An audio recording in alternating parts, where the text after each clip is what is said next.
All right, here we are, Christina. This is a way to get somebody to work with you here. And either she's a really nice person or you are just so charming that she would sit for you. It sounds like she had a long day and she was still willing to sit for you and let you get these images. And wow, she looks good after a long day of work with little ones, doesn't she? How do people do that?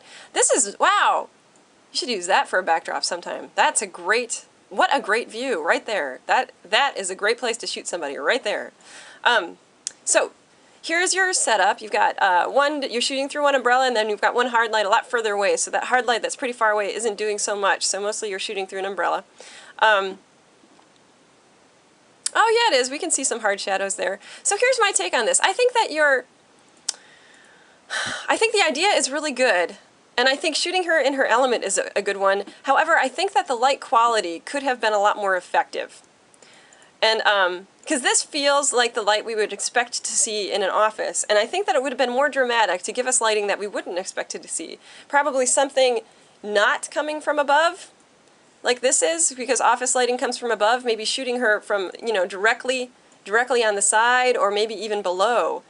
I mean, I think the compositions are fine. These are fine. This is maybe a little bit too much empty space up here, but this is nice. This is a really good composition. But the light isn't really doing anything to add to the story. It's just basically office lighting.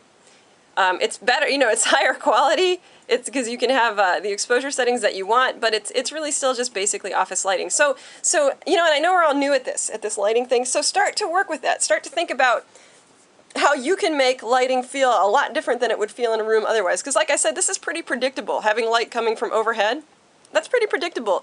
It's always interesting to change that and put it down low. Put it underneath your subject. Just try it. See what happens. So that would be my suggestion for the next assignments.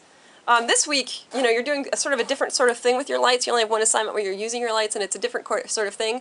But in week 5, you're going to have a lot more opportunity to think about how to use your lights really creatively. And so keep that in mind. I mean, this is not a bum assignment at all. I think you did all right with it. It's not too bad. But we want to start working outside of what we expect lights to do, and try to really use them to harness the drama of a story and communicate something additional, something other than just the props and the person or whatever. We want to use light to accentuate and intensify the mood of the story, whatever the story is. Does that make sense? I hope that makes sense. Okay, thanks. I really enjoyed looking at this.